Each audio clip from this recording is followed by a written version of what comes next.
Students, let's learn English class 5th में आपका स्वागत है।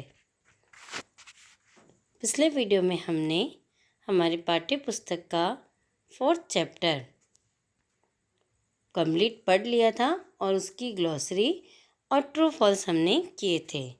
आज उसी क्रम को आगे बढ़ाते हुए हम बाकी के क्वेश्चन आंसर्स करेंगे।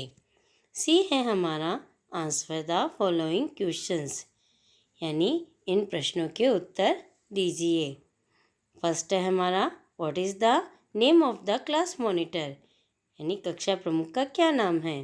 सेकंड है who helps his father at the shop, कौन अपने पिताजी की दुकान में मदद करता है। थर्ड है इस नेहा एक गुड गर्ल, क्या नेहा एक अच्छी लड़की है। हाउ, कैसे। सेकंड है whose duty is it to keep our surroundings clean, whose duty is it to keep our surroundings clean, यह किसका कर्तव्य है कि हमारे आसपास का वातावरण साफ रहे। फिफ्थ है where should we throw beads of papers और garbage, हमें कागज़ के टुकड़े और कचरा कहाँ फेंकना चाहिए। तब हम इनके आंसर देखेंगे। आंसर फर्स्ट क्वेश्चन है what is the name of the class monitor, यानी कक्षा नायक का क्या नाम है। तो इसका आंसर है the name of the class monitor is Raju, the name of the class monitor is Raju, कक्षा नायक का नाम राजू है। The name of the class monitor is Raju. Second question है हमारा who helps his father at the shop, दुकान पर कौन अपने पिताजी की सहायता करता है। तो इसका आंसर है Bittu helps his father at the shop, Bittu दुकान पर अपने पिताजी की सहायता करता है। Bittu helps his father at the shop. Third question है हमारा इज नेहा एक गुड गर्ल, हाउ, क्या नेहा एक अच्छी लड़की है, कैसे। तो इसका आंसर है yes, Neha is Indeed a good girl, she helps her mother in fetching water from the well and also helps her in the kitchen. हाँ, बेशक नेहा एक अच्छी लड़की है, वह अपनी माँ के साथ कुएं से पानी भरकर लाती है तथा रसोई में भी उनकी मदद करती है।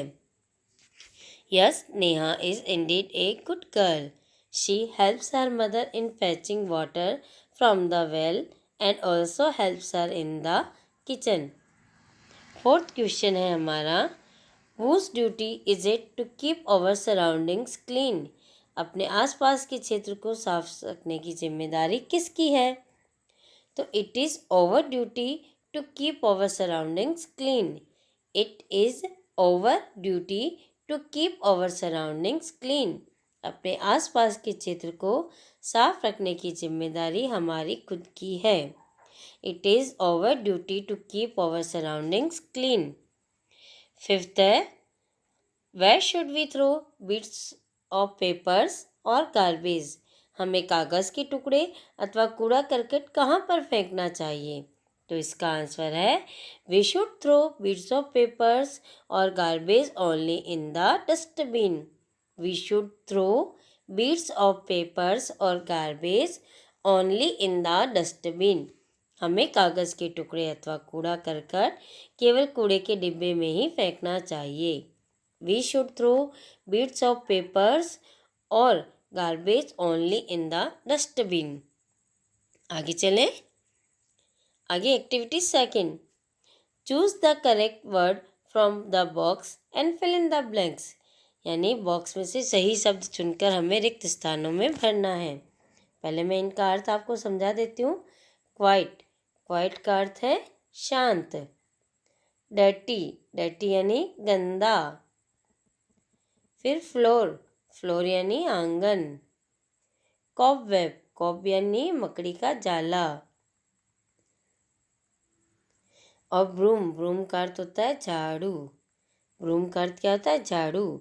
क्वाइट शांत, डर्टी गंदा, फ्लोर आंगन, कॉबवेब मकड़ी का जाल और ब्रूम झाड़ू। अब हम फिल इन द ब्लैंक्स करेंगे। फर्स्ट है हमारा a spider makes on the wall. Spider का अर्थ क्या होता है? मकड़ी। तो मकड़ी दीवार पे क्या बनाती है? अभी मैंने आपको बताया था कॉबवेब। फर्स्ट में आएगा कॉबवेब, COBWEB, कॉबवेब यानी मकड़ी का जाला। सेकंड है पूजा washed the clothes in the washing machine. हम वॉशिंग मशीन में कैसे कपड़े धोते हैं? साफ़ सुथरे कपड़े धोते हैं क्या? नहीं, हम वॉशिंग मशीन में गंदे कपड़े धोते हैं। और गंदा मैंने किस मीनिंग को बताया था? हाँ, ये सेकंड नंबर वाली dirty, DIRTY, dirty, DIRTY, dirty. Third है there was nobody in the class, it was almost, क्या हो गया था? अगर कोई कक्षा में नहीं होगा तो क्या होगा? क्वाइट, शांति होगी। तो थर्ड में आएगा quite, QUI, QUIET, QUIET, quite. Quite यानी शांत। फर्स्ट में कॉबवेब आ गया, सेकंड में हमारे डर्टी आ गया, थर्ड में क्वाइट आ गया। फोर्थ है with the help of I clean my room daily. हम किसकी सहायता से अपने कक्ष को साफ करते हैं? हाँ, ब्रूम यानी झाड़ू की सहायता से। तो BROOM, broom. With the help of a broom I clean my room daily. अब है the peon mixed some floor cleaner in the water and then wipe the floor. Last में क्या आएगा? Floor, FLOOR, FLOOR, floor. लास्ट वाले में आएगा FLOOR, floor. The peon mixed some floor cleaner in the water and then wipe the floor. अब आपको ये फिल इन द ब्लैंक्स भी पता चल गए सारे? एक बार फिर से देख लेते हैं। फर्स्ट में आएगा कॉबवेब, सेकंड में क्वाइट, सेकंड में आएगा डर्टी, थर्ड में क्वाइट, फोर्थ में ब्रूम और फिफ्थ में फ्लोर। कर लेंगे अब आप ये fill in the blanks? Okay, आगे बढ़े। आगे है match the following things with the works they are used for. यानी ये जो हमारे को इधर मीनिंग दिए गए हैं, ये जो वस्तुएं हैं ये क्या काम आती है, उनका हमें इनके कामों से मिलान करना है। तो फर्स्ट है पीस ऑफ क्लोथ, एक कपड़े का टुकड़ा क्या काम आता है? टू वाइप द फ्लोर, आंगन को पोंछने के लिए। और ब्रूम यानी झाड़ू क्या काम आती है? टू क्लीन डर्ट और डस्ट, धूल मिट्टी साफ करने के लिए हम झाड़ू का इस्तेमाल करते हैं। Chalk, to write on the black board, इसका चॉक का इस्तेमाल हम ब्लैक बोर्ड पर लिखने के लिए करते हैं।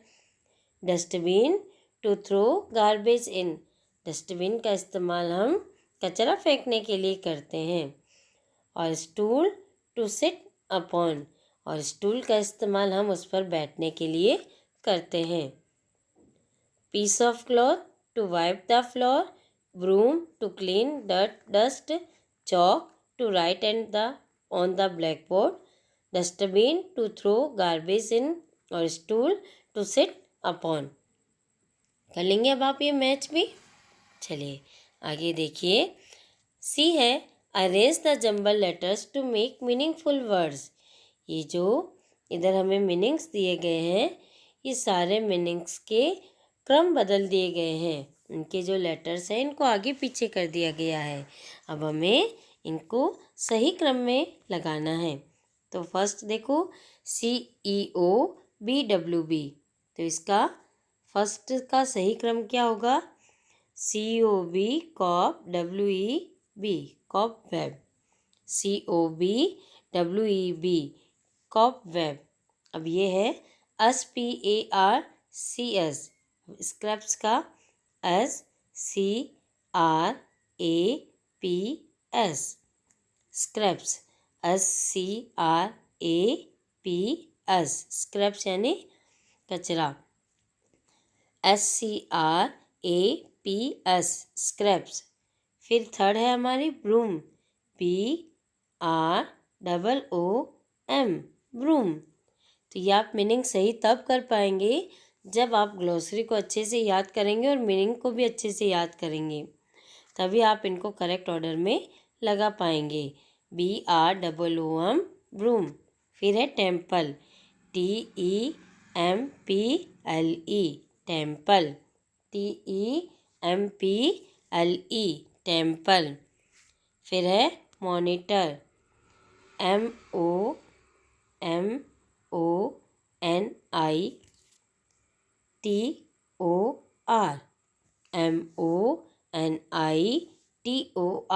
मॉनिटर। वापस सही से लिख दूँ नीचे, MONITOR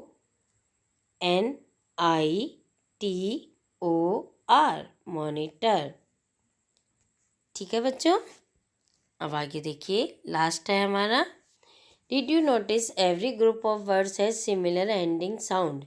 now speak the words given below and find out the word with a different sound for the underline letters in each of the groups. यानी जो मैंने आपको पहले होमोफोन्स बताए थे, जिनमें होमोफोन्स में मीनिंग की जो साउंड होते हैं, अर्थ अलग अलग होता है, लेकिन साउंड के आधार पर हम इनको अलग अलग पहचान कर सकते हैं। जैसे MOON मून, BOO के बुक, SOON सून, COOL कूल। तो देखिए, मुँह इसमें भी ऊ की मात्रा, सू इसमें भी ऊ की मात्रा, और कू इसमें भी बड़े ऊ की मात्रा लगी है। लेकिन बुक बोलते हैं तो इसमें छोटे ऊ की मात्रा का इस्तेमाल करते हैं। इसका मतलब यह हमारे लिए अलग मीनिंग है। तो यहाँ कोष्टक में हम क्या भरेंगे? बी। सेकंड देखिए, 9 काइट, प्रिंट, लाइट। अब 9 में इसमें भी आ की ध्वनि आई, काइट इसमें भी आ की ध्वनि आई, लाइट इसमें भी आ की ध्वनि आई। लेकिन प्रिंट बोलते हैं तब हमें ई की ध्वनि सुनाई देती है। तो इसका मतलब ये सी हमारे लिए अलग है। तो यहाँ पे क्या आएगा? सी। थर्ड है कट, कप, पुट और बस। कट अ की ध्वनि, पुट कप इसमें भी अ की ध्वनि, बस इसमें भी अ की ध्वनि। एक केवल पुट में ऊ की ध्वनि हमें सुनाई देती है, इसलिए इसका डिफरेंट मीनिंग क्या होगा? पुट, यानी सी इसमें भी। फोर्थ है a loudly, b out, c should और डी प्राउड। अब लाउड तो इसमें भी आ, आउट तो इसमें भी आ, और प्राउड इसमें भी आ की ध्वनि एक, शुड में हमें ऊ की ध्वनि सुनाई देती है। इसका मतलब इसमें हमारा सी, इसमें फर्स्ट में बी, सेकंड में भी सी, थर्ड में भी सी, और फोर्थ में भी सी। फिफ्थ है हमारा टू, नो, सो, नो। तो इसमें क्या अलग हुआ? इसमें ये टू, नो, सो, नो, ये तीन एक से आ रहे हैं ना साउंड, इसमें टू ऊ की ध्वनि आ रही है। तो इसमें क्या होगा? ए। फर्स्ट में बी, सेकंड में सी, थर्ड में सी, फोर्थ में सी और फिफ्थ में ए। तो अब ये सारे अगले वीडियो नहीं आने तक आपको ये सारा काम अपनी कॉपी में सुंदर सुंदर अक्षरों में करना है। Thank you.